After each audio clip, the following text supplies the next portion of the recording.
আসসালামু আলাইকুম বন্ধুরা, আশা করি তোমরা যে যেখানে আছো ভালো আছো। আমিও আলহামদুলিল্লাহ ভালো আছি।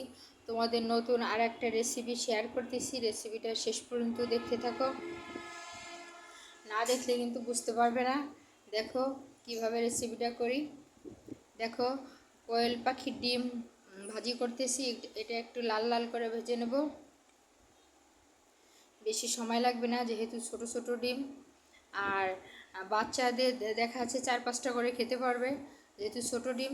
অনেক বাচ্চারাই এগুলো ডিম খেতে পছন্দ করে, তাই আমি এটা নতুন রেসিপি হিসেবে তোমাদের মাঝে শেয়ার করতেছি। দেখো কিভাবে রান্না করি, রান্নাটা শেষ পর্যন্ত দেখতে থাকো।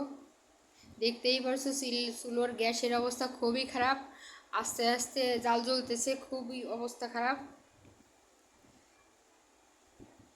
দেখো লাল লাল হয়ে গেছে ডিমগুলো। এবার ডিমগুলো এটা উঠায় নেব। দেখো ডিমগুলো কত সুন্দর দেখা যাচ্ছে একটু লাল লাল করে ভাজাতে। দেখো ভাজা প্রায় শেষ হয়ে আসছে, ডিম ভাজা শেষ হয়ে গেছে। দেখো আলুর চাক কেটে নিচ্ছি, আলুর চাকগুলো লাল লাল করে ভেজে নেব। ছোটো বড়ো সবাই খেতে পারবে। রান্নাটা কিন্তু শেষ পর্যন্ত দেখো, না দেখলে কিন্তু ভালোভাবে বুঝতে পারবে না যে কি কি দিয়ে রান্না করতেছি। দেখো যেহেতু ডিম আগে ভাজছি, তার জন্য তেলে একটু গেজা গেজা উঠে গেছে, ফেনা ফেনা উঠে গেছে।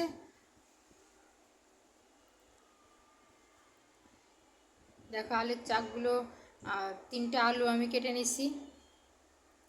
দেখো আলুর চাকগুলো লাল লাল হয়ে গেছে, লাল করে ভেজে নিচ্ছি। এবার আলুর চাকগুলো উঠায় নেব।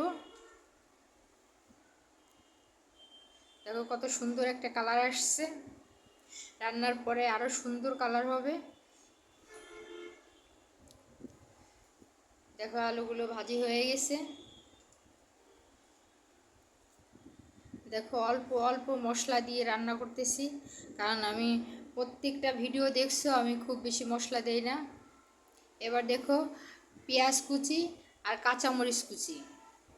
তোমরা যদি পেঁয়াজ বেশি খাও বেশি দেবে, কম খাইলে কম দেবে, কারণ আমি এটা বলতে পারতেছি না যে 1 কাপ 2 কাপ, মানে 1 কাপ দিতে হবে কেন। তোমরা যে মানে অনেকে বেশি খায় অনেকে কম খায়, সেই আন্দাজ করে তোমরা দিয়ে নেবে। দেখো পেঁয়াজ আর মরিচটা লাল লাল হয়ে গেছে, লাল করে ভেজে নিছি। এবার আমি হাতে কিছু মশলা বেটে রাখছিলাম, সেই মশলাগুলো দিয়ে দেবো। লবণ দিয়ে দিলাম। এবার আদা, রসুন, জিরে আর কয়েকটা দারচিনি, লবঙ্গ এগুলো বেটে রাখছিলাম, এগুলো আমি ভালো করে দিয়ে কষিয়ে নেব।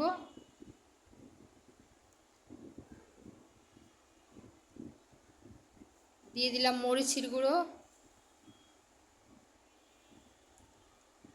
যেহেতু আমি কাঁচা মরিচ কিছু দিছি, আবার মরিচের গুঁড়ো কিছু দিলাম।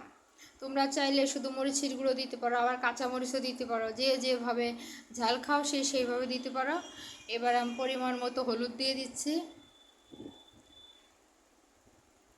হলুদ দেওয়া শেষ। এবার দেখো এটা আমি ভালোভাবে লাড়ি ছেড়ে নিচ্ছি। একটু তেল কম হয়ে গেছিলো, তেলটা দিয়ে দিলাম। অনেকে বলে তেল ছাড়াই রান্না করা যায়, আসলে কি তেল ছাড়া রান্না করা যায়? তেল একটু লাগেই। তেল ছাড়া আবার কোনো জিনিস ভাজিও ভালো হয় না। যারা বলে যে তেল ছাড়া রান্না করি, কড়াই একেবারে একটু টিস্যু দিয়ে মুছে দেয়, আসলে এই ভাজিটা কি আসলে ভালো হয়? ভালো হয় না। প্রয়োজনে একটু তেল দিয়ে ভাজি করে তেল ঝরাই নেওয়া যায়, একটা জালিতে বা কড়াইয়ের পাশে রেখে দিলে তেল ঝরাই যাবে। দেখে একটু পানি দিয়ে দিলাম, পানি দিয়ে কষায় নিচ্ছি।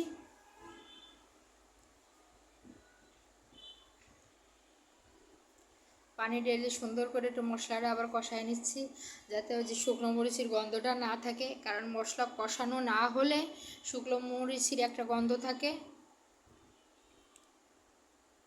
দেখো মশলাটা কষানো হয়ে গেছে। দেখো আলুগুলো আমি লাল করে ভেজে রাখছিলাম, আলুগুলো দিয়ে দিলাম। এবার পাখির যে কোয়েল পাখির ডিমগুলো ভেজে রাখছিলাম লাল করে, সেগুলোও দিয়ে দিলাম। এবার এটা সুন্দর করে নেড়ে চেড়ে নিচ্ছি। দেখো কত সুন্দর কালার আসছে। বাচ্চারা খুব পছন্দ করে খাবে এটা, যেহেতু ডিম অনেক বাচ্চাই, বেশিরভাগ বাচ্চাই ডিম পছন্দ করে। আমি অল্প একটু পানি দিয়ে দিলাম,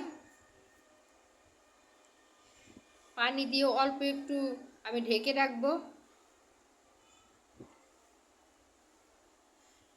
কিছু সময় ঢেকে রাখবো এটা।